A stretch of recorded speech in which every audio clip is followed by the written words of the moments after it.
The serpent people. What do the serpent people protect us from? I asked him on a certain occasion. He explained. In remote times, sorcerers experimented with new positions, trying to move their assemblage points beyond the boundaries of the luminous cocoon. Of course, they never achieved it, since that point of perception is an integral part of the luminous sphere. However, what they did achieve was to stretch the limits of the luminous cocoon, deforming the avoid structure completely, to the point of transforming it into a filament of light, keeping the assemblage point very brilliant, lodged in one of the extremities. In fact, that funnel where the perception converges is all that we are. It's plausible, therefore, that for external observers, what they see could be described as a luminous serpent floating in the sky.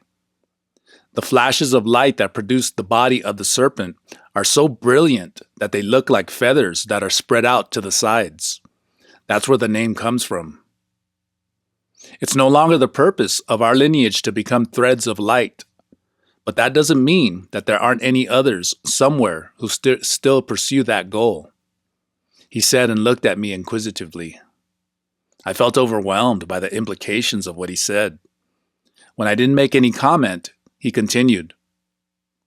Years ago, when I was still an apprentice, my teacher introduced me to a seer who was in the process of doing exactly that, stretching the luminous cocoon from inside to outside, as far as he could reach.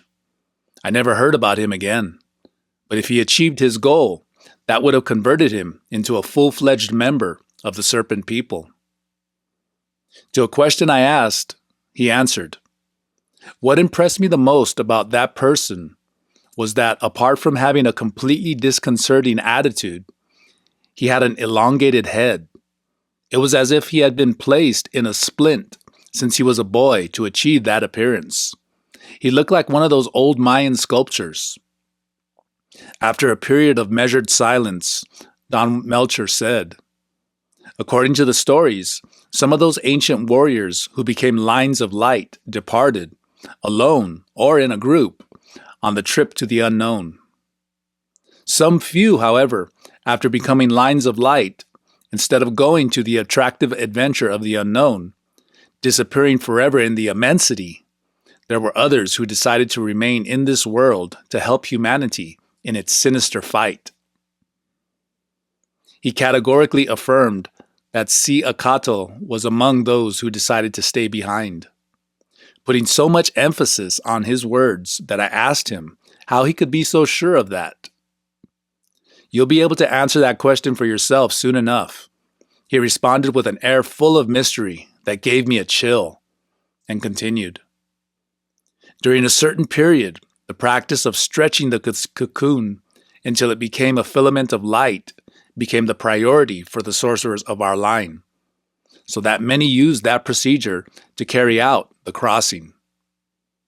The original goal of those sorcerers who became filaments of energy was to turn themselves to a circle of light. In other words, they were trying to bite their own tail.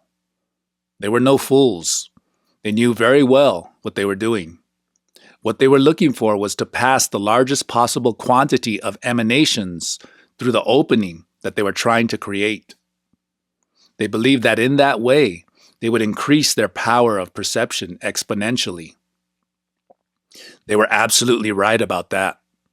But no matter how hard they tried, they could never form the circle by themselves. In the end, they tried to form divine rings in couples, one male and one female, in a maneuver known as Ti'ololi, which in the closest translation means infinite ring, in which one bites the tail of the other. This time, they succeeded in doing that. When forming a great circle of light, like a chrysalis, they became a being totally different from what they were. In that way, they were able to perceive emanations that are really beyond the human realm." He said, "When transferring their assemblage points beyond the limits of the luminous egg, Si'akatl became a filament of light, and this is why he became known as Quetzalcoatl.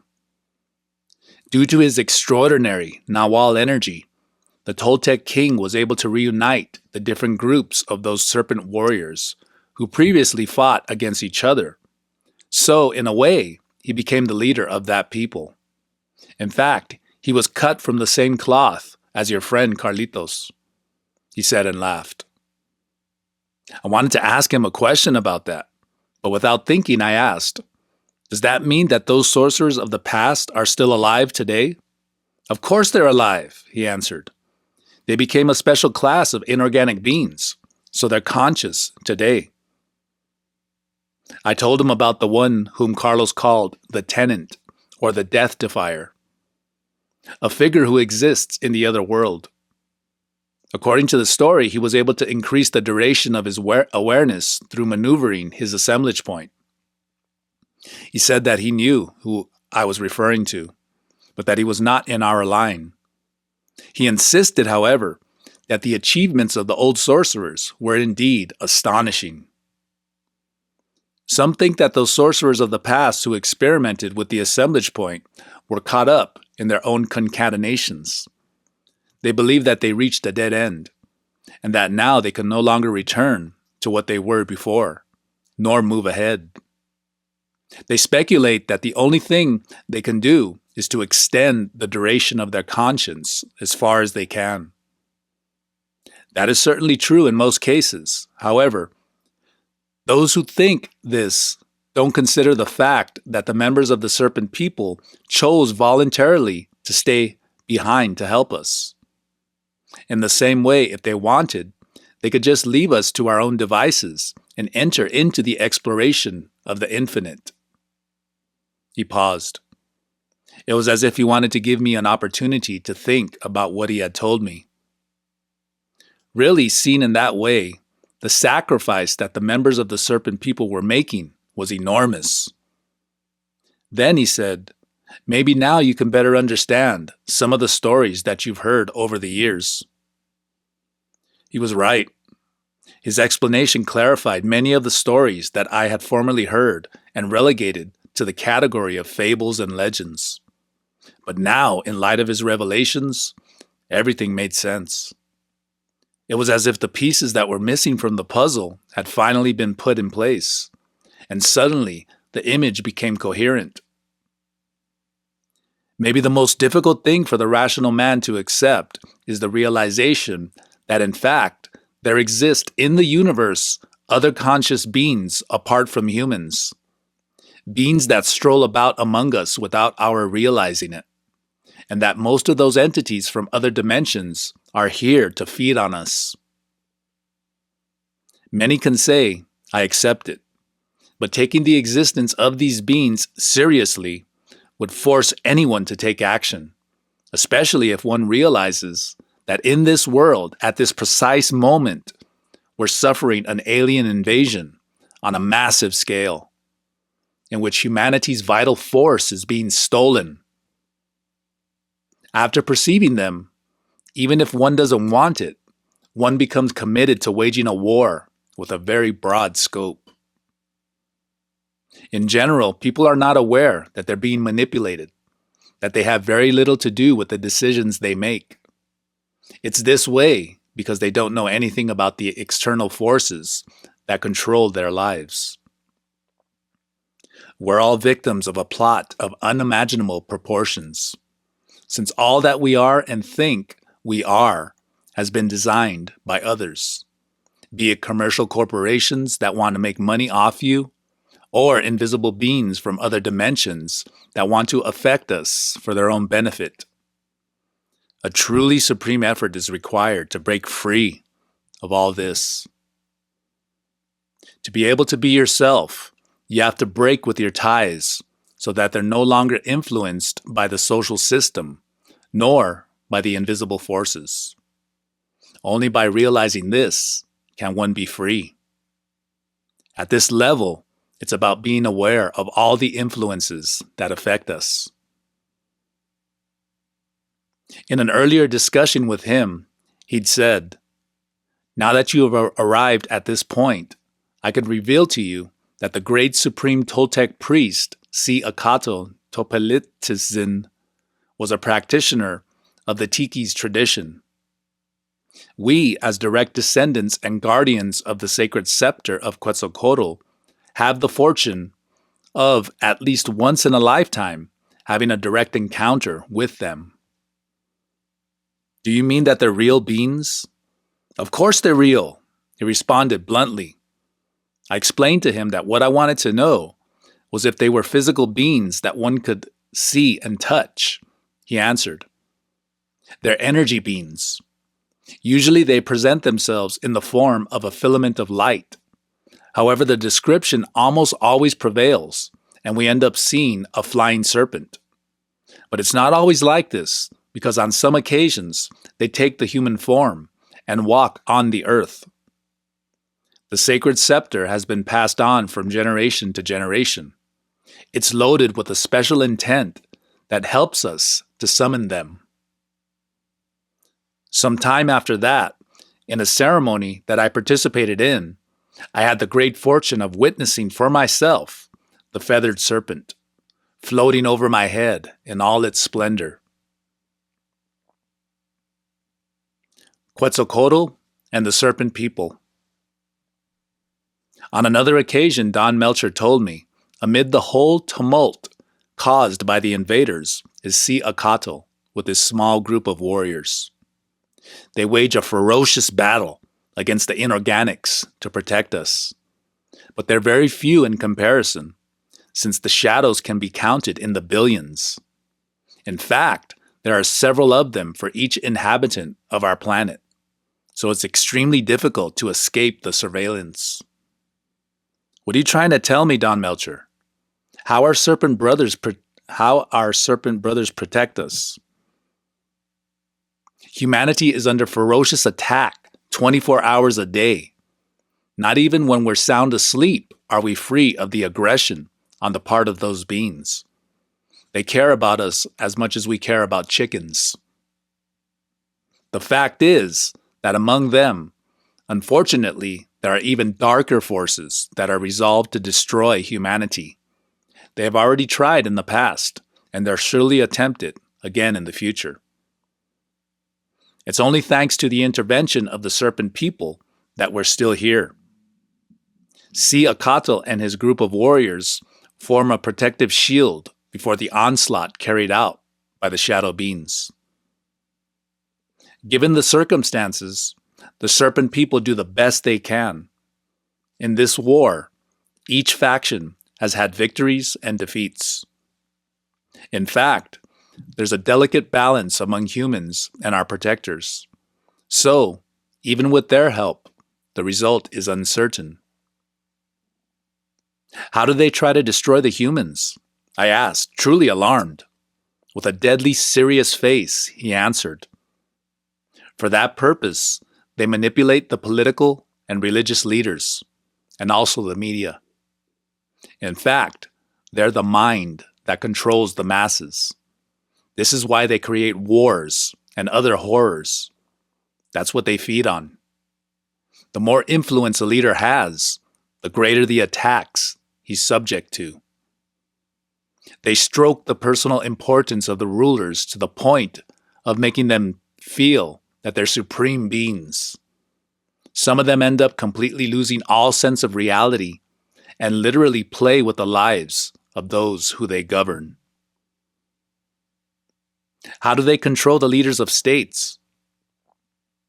They use different strategies. They take advantage of their beliefs or any other weaknesses that they have. For some, they suggest courses of actions in their dreams, so they're not even aware of how they ended up making certain decisions. To others, they speak to them directly, in a manner that many of those leaders privately consider themselves as the connection between their people and God. And what does Quetzalcoatl do to counteract the orders that the predator implants in the minds of the political leaders? I asked. He said, the Serpent Brothers use all means that they have at their disposal, counteracting orders that can very well mean the annihilation of humanity. They apply the same tactics that the predator uses. They implant new orders, contradictory ones, in the mind of the leaders. That, by the way, has led several of them to insanity. You've always questioned me about the validity of the cult of the feathered serpent. Well, now I can tell you that we have an agreement with them.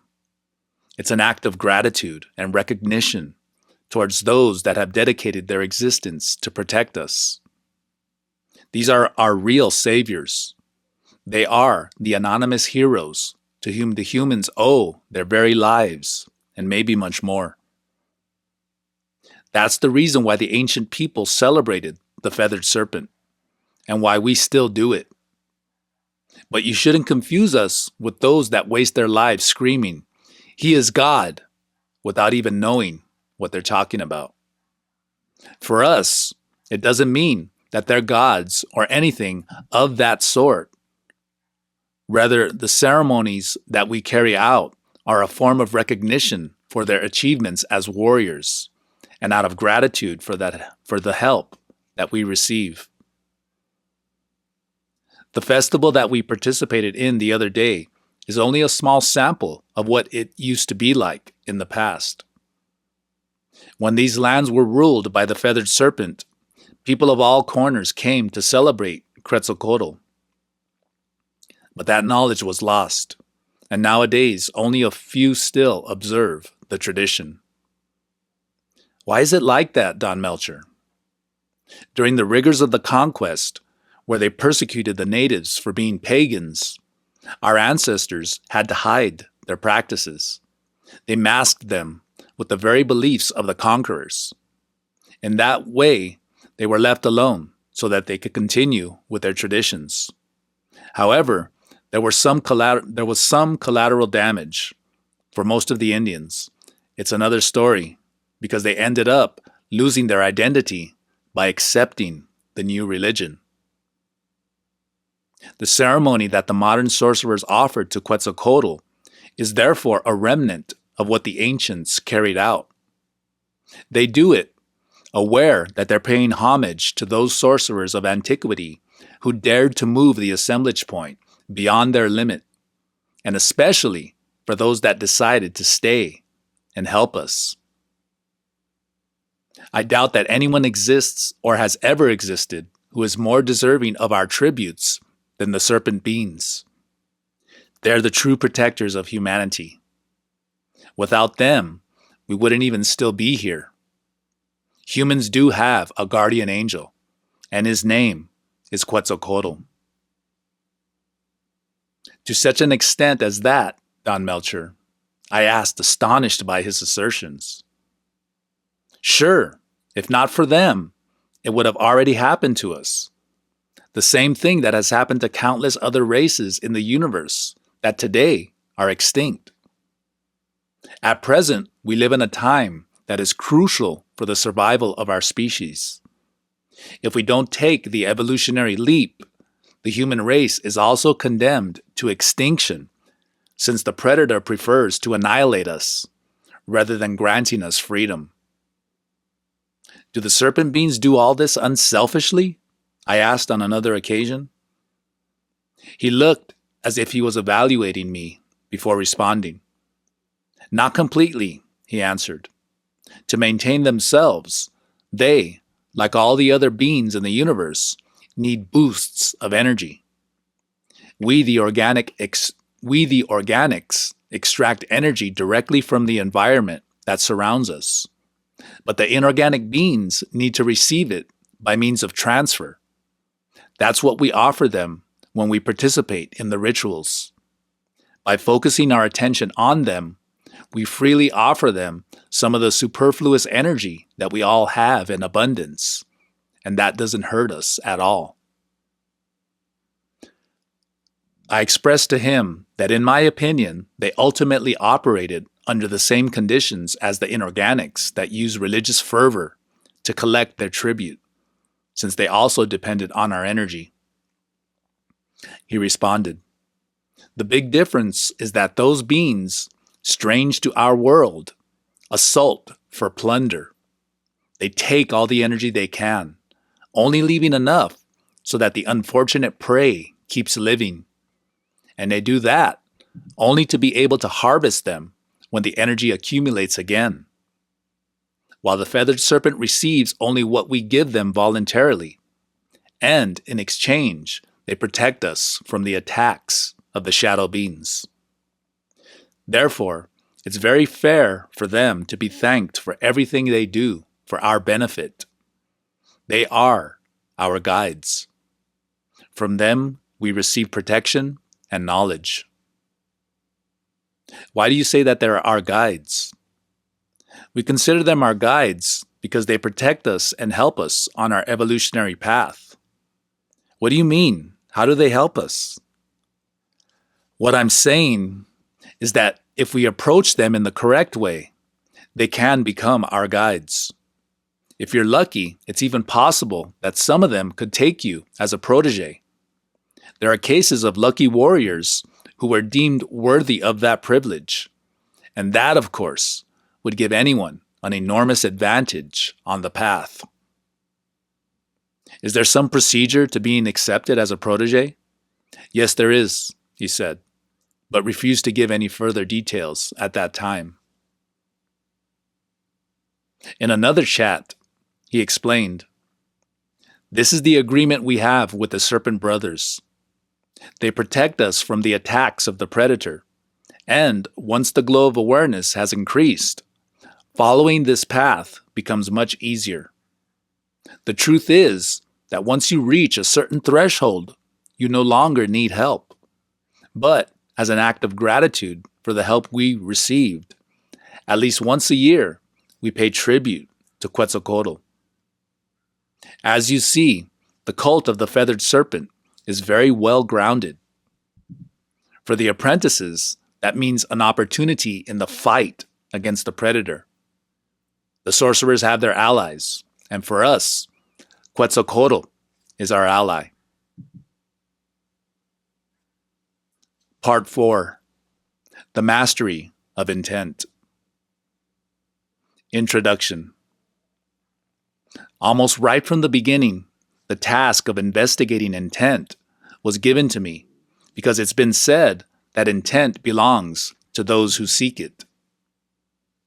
The difference between the common man and sorcerers consists in that the latter are deeply interested in discovering everything they can about intent. That's the reason why they collect tales of eternity. In the beginning, I really didn't know what to do to carry out such a task. So even when I didn't understand very well what I was doing, I resigned myself to follow instructions. Over the years, I compiled everything I could find related to this matter.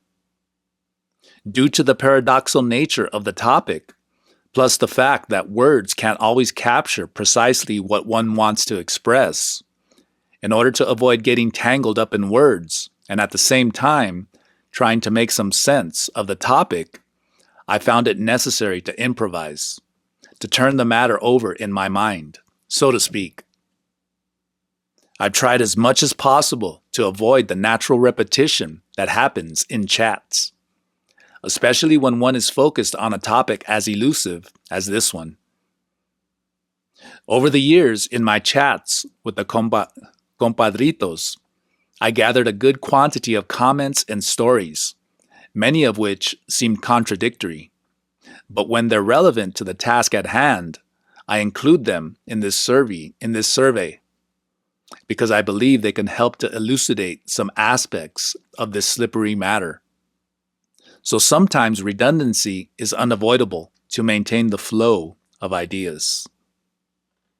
For that reason, I have preferred to place greater emphasis to the topic itself, relegating the actors, the situations, or even the chronology of events to a second plane. Although some sorcerers don't agree about disclosing the secrets that for generations they kept so carefully, I have come to the conclusion that it's of little importance what is kept or what one reveals, because If he who receives the information doesn't have enough energy, the revealed knowledge doesn't mean anything. So the secrets end up being an expression more of personal importance, and there's no point in it. I know very well how much it has cost to forge my path. And due to that, I sympathize with those who are searching. For that reason, I've decided to communicate my discoveries in the hope that they can be of some use for those who receive them.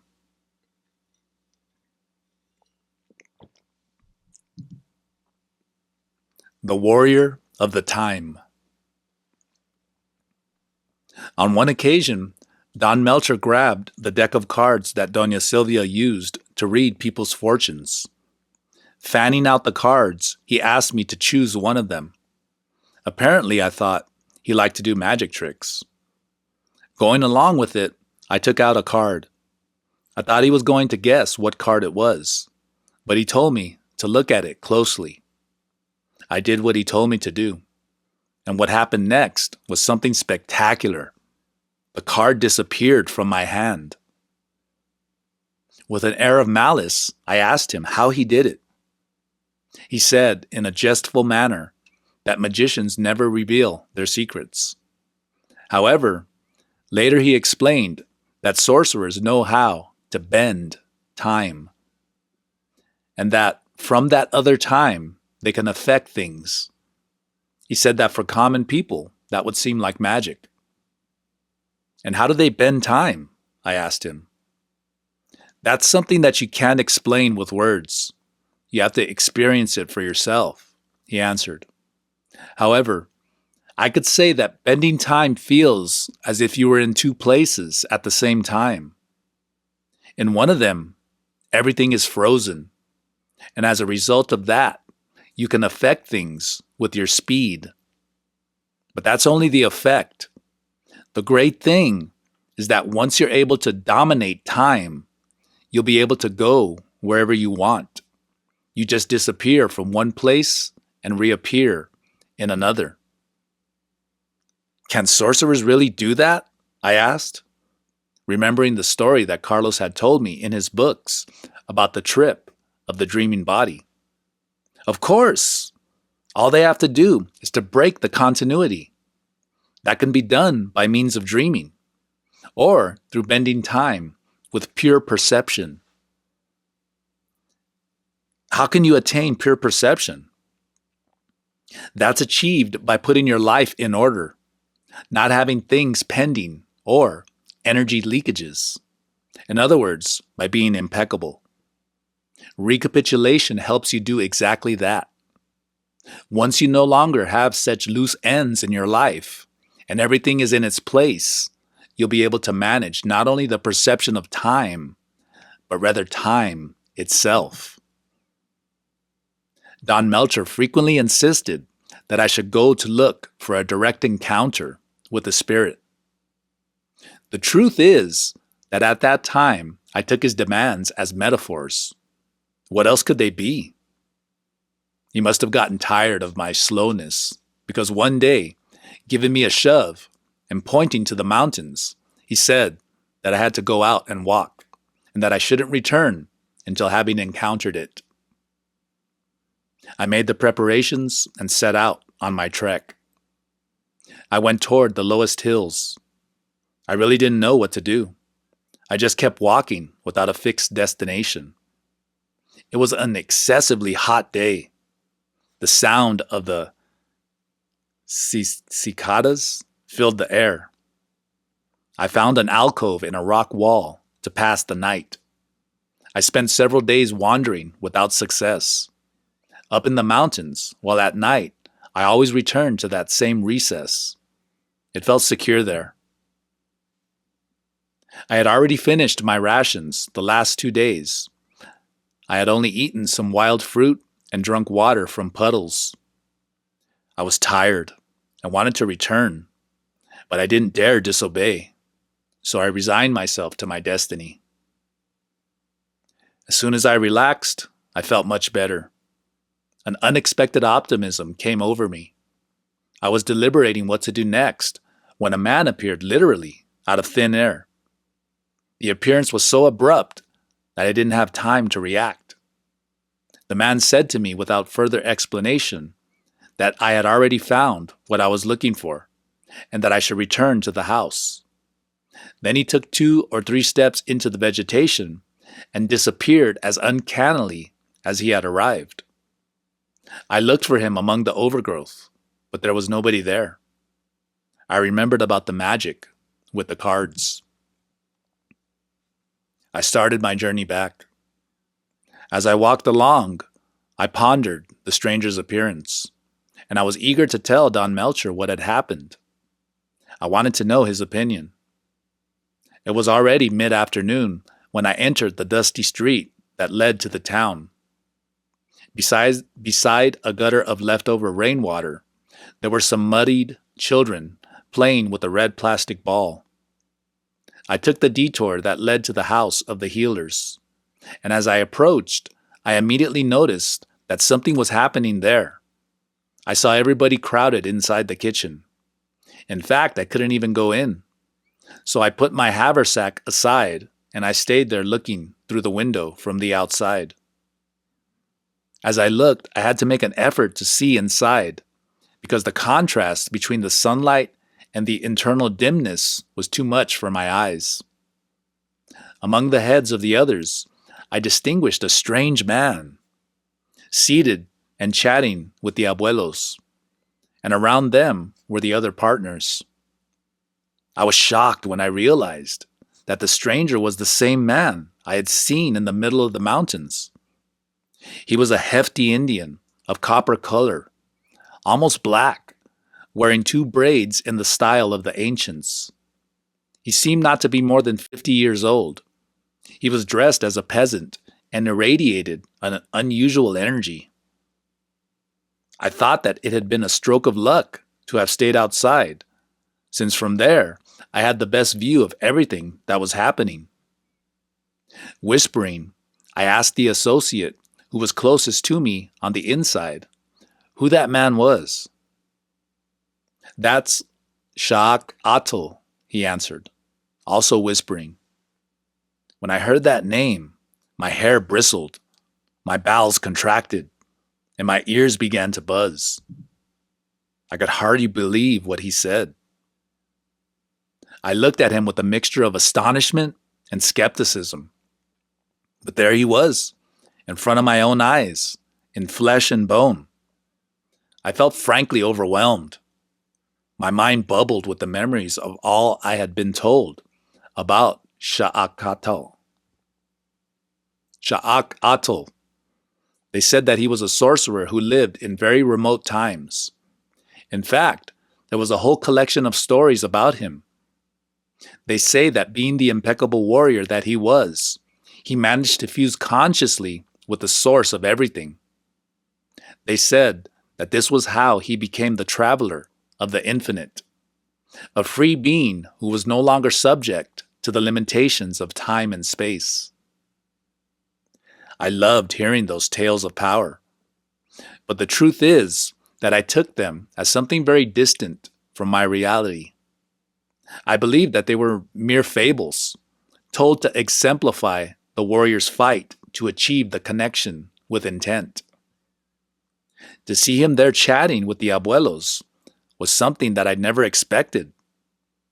In the beginning, they spoke in Nahuatl, but later they began to speak in Spanish. He certainly had a very idiosyncratic way of speaking that's difficult to describe. For example, when saying, "I offer you a word," he joined his fingers, pointed to his mouth, and then opened the hand to the front.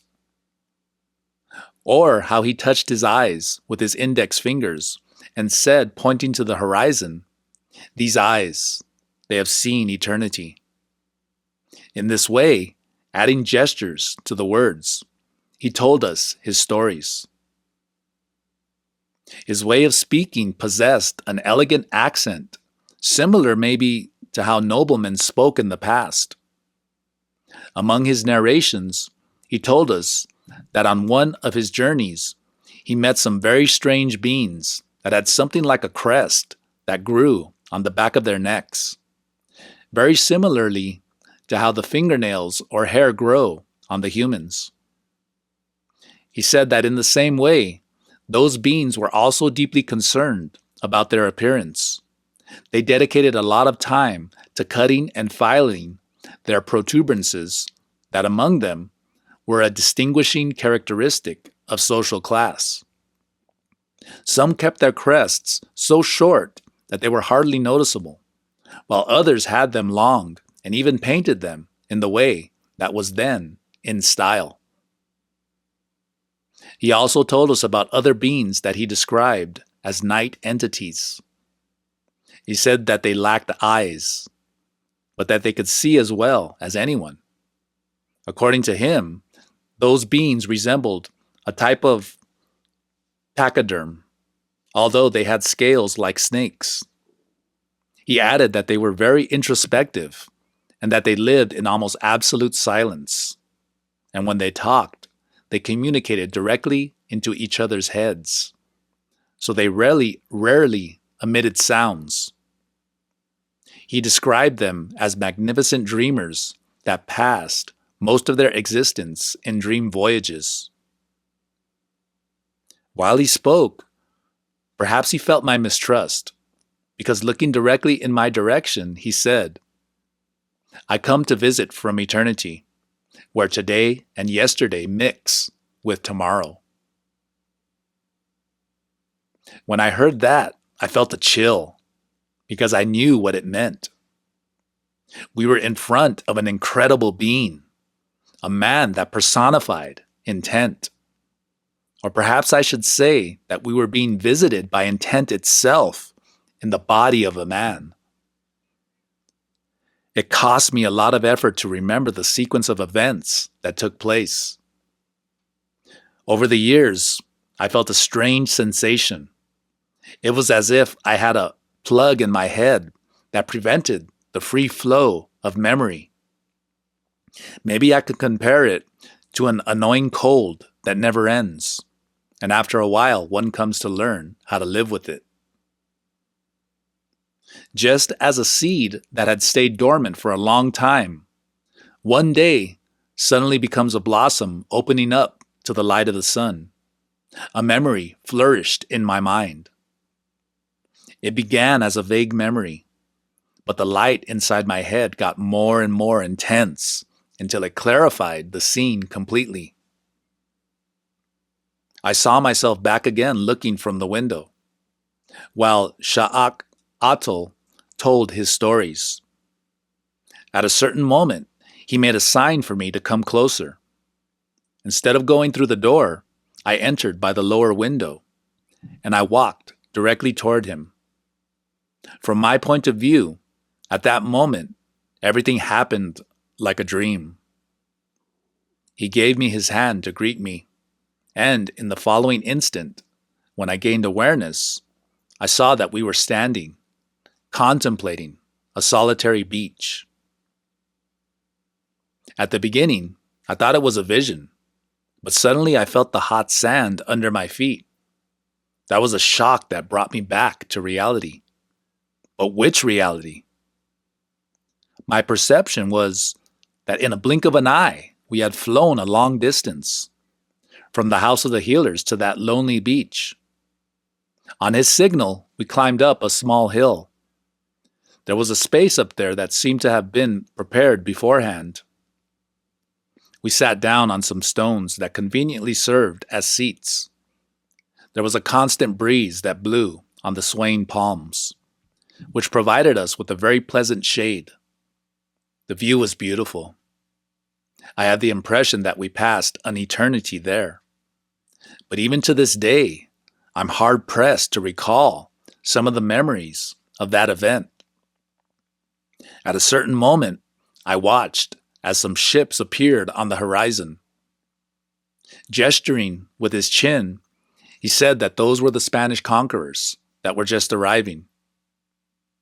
It was then that I realized that he had not only transported me in space, but also in time.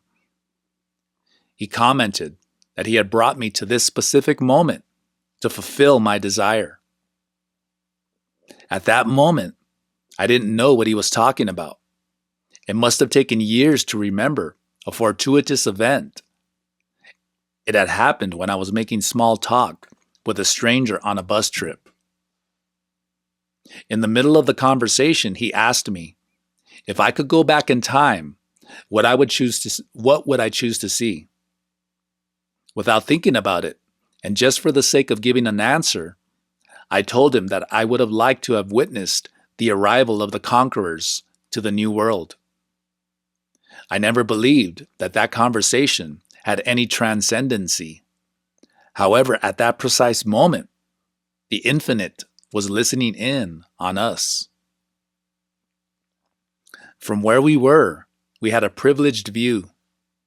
I saw how they disembarked from their ships, the first soldiers struggling against the waves, and they pulled the ships toward the beach. Then the commanders went ashore, and after them, the friars.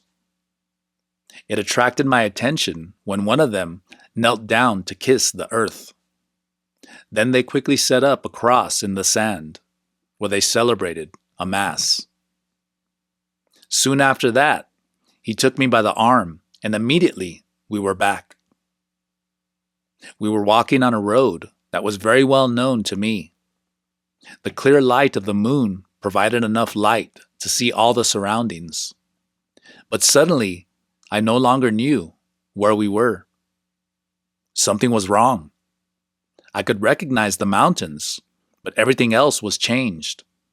In fact, it was no longer night. I got scared. But Sha'ak Atul told me, as if nothing had happened, that I shouldn't worry. His words had such an immediate soothing effect that in a normal situation I would have wondered about it. There were some naked, very clean kids playing with a ball, apparently made of cloth and fiber. He said that he had brought me to his house. I looked around. Judging by the hills, we were obviously in the same town. But what I saw was a primitive village. There were people in rough, handmade attire. They had paintings and indigenous embroideries and looked at us with curiosity. He invited me to enter one of the shacks. I asked him where we were, and he answered that it was not where, but when. He said that this was his original house back when he still lived in this world.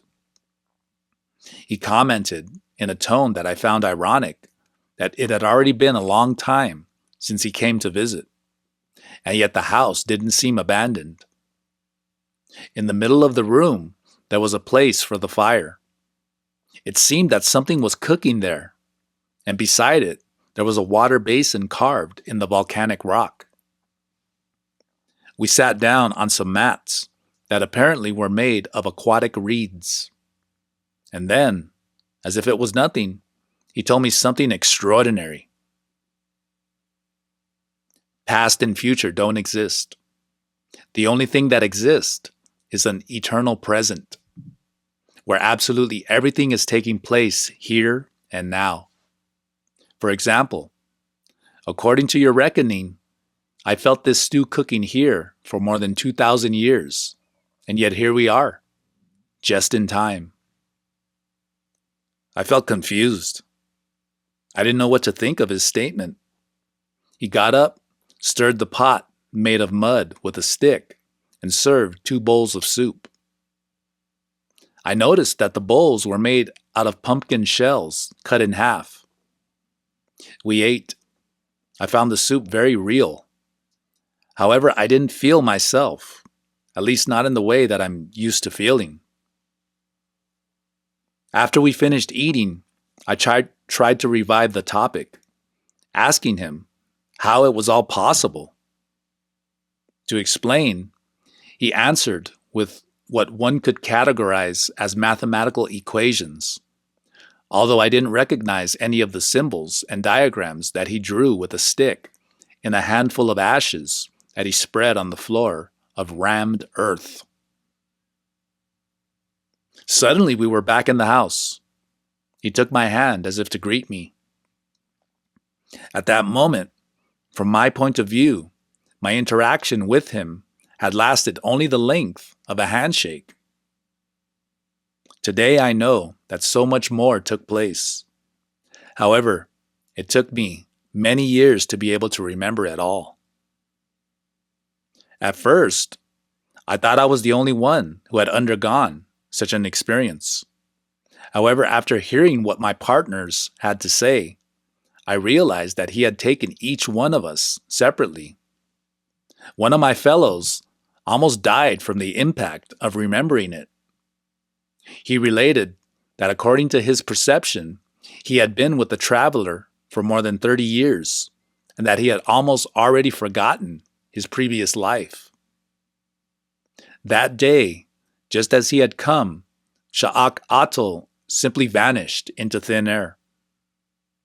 From our point of view, his visit had not taken more than a moment. It was truly a great shock for all of us to remember that not only did we know him well, but that we were intimately bound to him. For all of us, he was another member of the family. I felt stunned. The clarity of the memory was such that it was as if it had just happened. The reality of my forgetfulness was still fresh in my mind. I shuddered to think about that. I felt fragmented. I asked Don Melcher how it was possible to have forgotten what had happened to me with the traveler so completely. He told me, "We have two kinds of memories. One is a physical chemical process that generates electric currents inside our brain. That one is a superficial memory that has to be ratified continually in order to become an effective memory. The other one is a total memory that is kept automatically in diverse parts of the physical and energetic body. Our energy body records everything that happens 24 hours a day, including when we're sleeping. Even the small details that we don't usually pay attention to are recorded in the lived moment. So to recover that kind of unconventional memory, all you have to do is return the assemblage point to the same position where it was when the events took place. In your case, the traveler made an artificial plug. He prepared the intensity of the experience as a dam, so that in due time and under certain conditions, it was ruptured and the memory was made available. If he hadn't prepared you in that way, it's very possible that you would never have remembered anything of what had happened to you."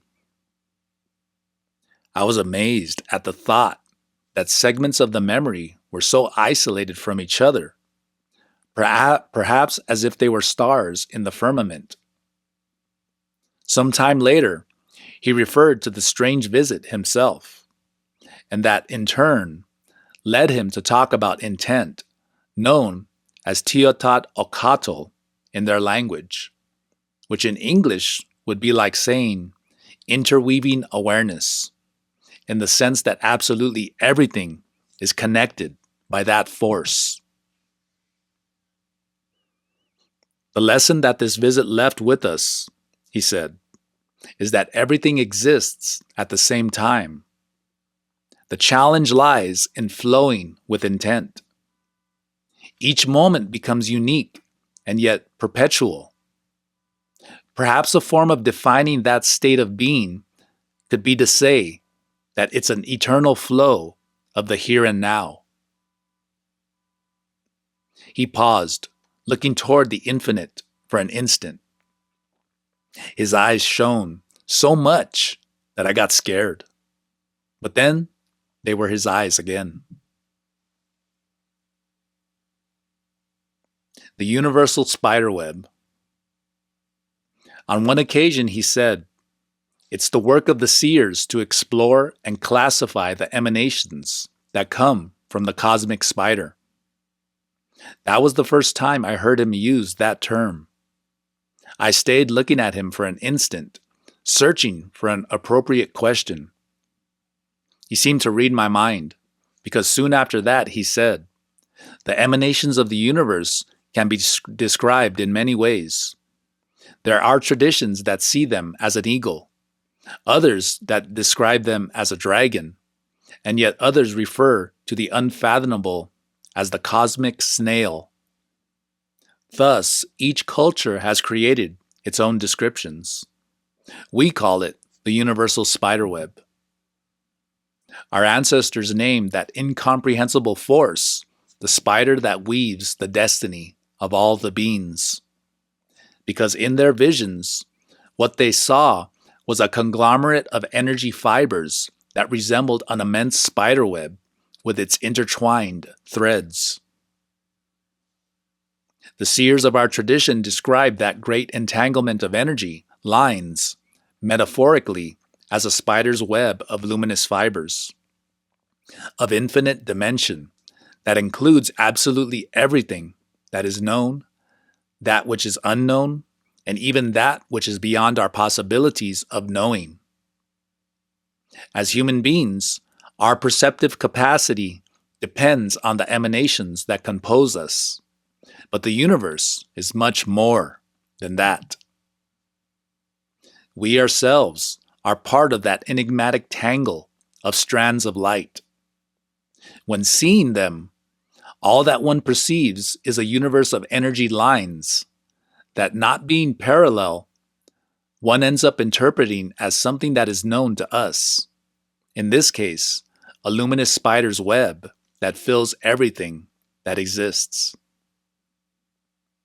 The reason for the existence of the universe is to be aware of oneself. Through each eye, each perception, one can say that when fighting to be aware, the warrior is simply fulfilling the universe's ultimate goal. Since absolutely all that exists is connected by means of those luminous fibers, one is everything, and everything is one. Those descriptions created a separate world in my mind. But it was not until Don Melcher took me to a cave in the mountains that I could understand his assertions. On that occasion, he told me that we were going to visit a very special cave. From his hints, I knew which cave he was referring to. I had already seen it before, but because of the difficult access, had avoided exploring it. We started out early. While we headed toward a cliff, I asked him about the reason why that cave was considered special. He didn't answer, just making a sign for me to keep walking. When we reached our objective, it was already afternoon. Pointing to a hollow area that was visible in the rock wall, he said, "This cave is special because it has the property of moving the assemblage point to a certain position. We're here to see if you're able to make the change." I got nervous. I feared that I would fail the test.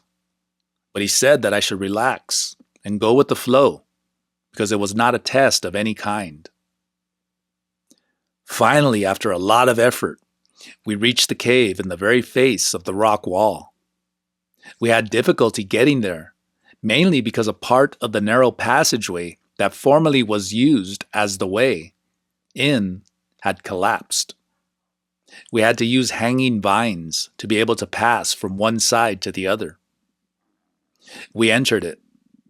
The flat wall was perfectly adapted to the shape of our bodies. The space was tight, but once we got settled there, I immediately felt an unparalleled calm, which I interpreted as sleepiness or fatigue. I think I fell asleep because the next thing I saw was lines of light everywhere. The cave and even the mountain had disappeared. We were floating it in a universe of lines of light. Finally, I could understand why they referred to that vision as a spider's web. What I saw was a conglomerate of luminous fibers. To refer to it in any other form would without a doubt require a greater use of the imagination. When my perception returned to normal, it was already morning. We had been immersed in those enigmatic lines the whole night, and I hadn't even noticed the passage of time. In fact, the movement of the assemblage point was so extreme that I couldn't even remember what I had gone through.